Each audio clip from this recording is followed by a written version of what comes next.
আমি শুধু দুটো একটা কথা আপনাদেরকে বলবো। মার্জিন বাবু এবং আমাদের সাদ্দাম সাহেব যাকে সাদা বক বলে ঘোষণা করে বক্তব্য রেখেছেন, আমি সেখান থেকেই শুরু করব দুটো একটা আপনাদের একটু ইলাস্ট্রেশনের জন্য। যে সেই সাদা বক এবং সেই শকুন ইদানিং আওয়াজ দিচ্ছে ঔরঙ্গজেবের চামড়া তুলবে। শুনেছেন তো? শুনেছেন? সাদা বক নামক এবং শকুন নামক সেই মানুষটি নাকি ঔরঙ্গজেবের চামড়া তুলবে। তাকে শুধু বলে দিতে হবে, তোমার চামড়া তুলবে 26,000 চাকরি হারা ছাত্র ছাত্রী, শিক্ষক শিক্ষিকারা প্রস্তুত থেকো। ঠিক বললাম না ভুল বললাম? এটা মনে রেখো। এবার আমি আসছি ওয়াকফ সম্পর্কে। ওয়াকফ সম্পর্কে আপনারা অনেকে অনেক কথা শুনলেন বা জানেন। আমি যেটুকু জানি সেটুকু আপনাদের কাছে খুব ছোট্ট আকারে তুলে ধরছি। ওয়াকফ সম্পত্তিটা হচ্ছে আল্লাহর সম্পত্তি। ওয়াকফ সম্পত্তিটা হচ্ছে আল্লাহর সম্পত্তি এবং এই সম্পত্তিটা যারা যারা দান করেন তারা সাদকায়ে জারিয়া পান। কবরে থাকা অবস্থায় আজীবন তারা থাকবে। এরকম অসংখ্য কয়েকশো বছর ধরে, আরো আগে থেকেই আছেন আমাদের ভারতবর্ষে।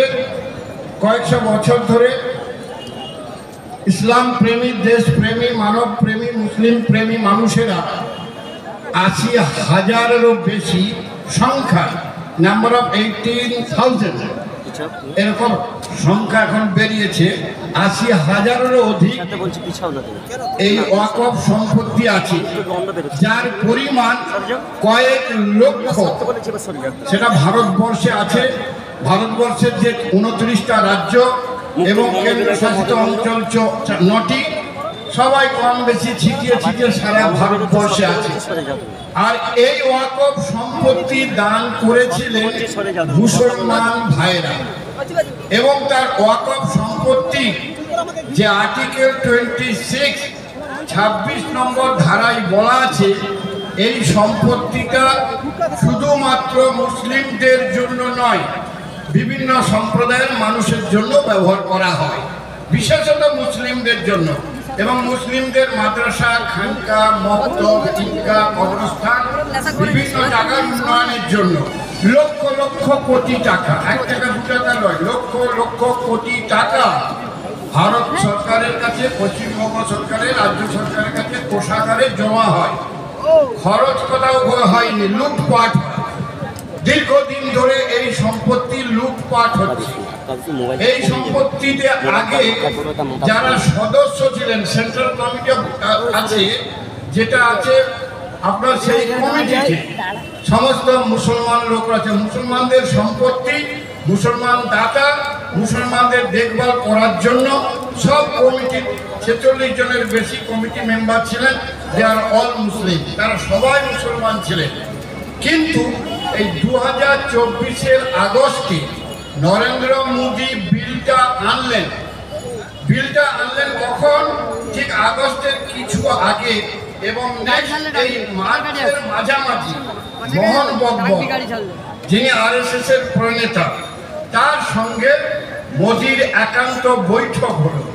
নরেন্দ্র মোদীর যে 1 লক্ষ সংখ্যা মেম্বার অফ পার্লামেন্ট, MP যা আছে, তার বেশিরভাগ হচ্ছে মোহন ভগবতের RSS। তার কলকাঠিতে নরেন্দ্র মোদীকে চলতে হবে এবং আগামী দিনে সেভাবেই তৈরি হচ্ছে। RSS এর স্বপ্ন প্রধান উত্তরপ্রদেশের মুখ্যমন্ত্রী যোগী আদিত্যনাথ রাস্তায় এগিয়ে আছে আগামী দিনে প্রধানমন্ত্রী হওয়ার জন্য, এবং মোহন ভগবত সেটাও তৈরি করতেছে।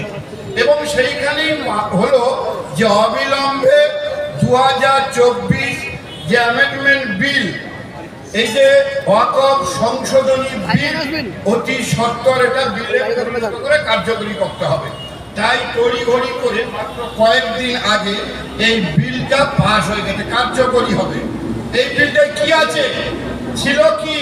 সম্পত্তিটা মুসলমানদের, ভোগ করবে মুসলমানরা, খানকার উন্নতি হবে, মাদ্রাসার উন্নতি হবে, কবরস্থানের উন্নতি হবে, ঈদগার উন্নতি হবে। মুসলমান ছাত্রছাত্রী যে সমস্ত ছেলেমেয়েরা আর্থিকভাবে পিছিয়ে আছে তাদের স্কলারশিপ দেওয়া হবে, তাদের পড়ার খরচ দেওয়া হবে, তাদের হোস্টেলের খরচ দেওয়া হবে। They will get everyone employed এবং তাদের জন্য স্বনিযুক্ত কাজেরও ব্যবস্থা করা হবে। মোদী সেইটাকে মোহন ভাগবতের পরামর্শ মতো এই অ্যামেন্ডমেন্ট বিল, যে সংশোধনী বিল, এই বিলে রাখা হয়েছে। এতে যে কোটি কোটি টাকা আছে, এই টাকাগুলো সত্য হচ্ছে যদি আমি এটাকে তুলে দিই, পরস্পর তুলে দিই, তাহলে এই টাকাটা আমার ভারতবর্ষে শুধু মুসলিম জাতকে ভোগ করেনি, 142 কোটি মানুষ ভোগ করতে পারবে। উদ্দেশ্যটা এইটা। এই এখন যেটা করেছে, আগে সদস্য ছিল, এখন এই শুনুন, রিসেন্ট যে কমিটি, যে ট্রাইবাল কমিটি, তাতে 11 জন সদস্য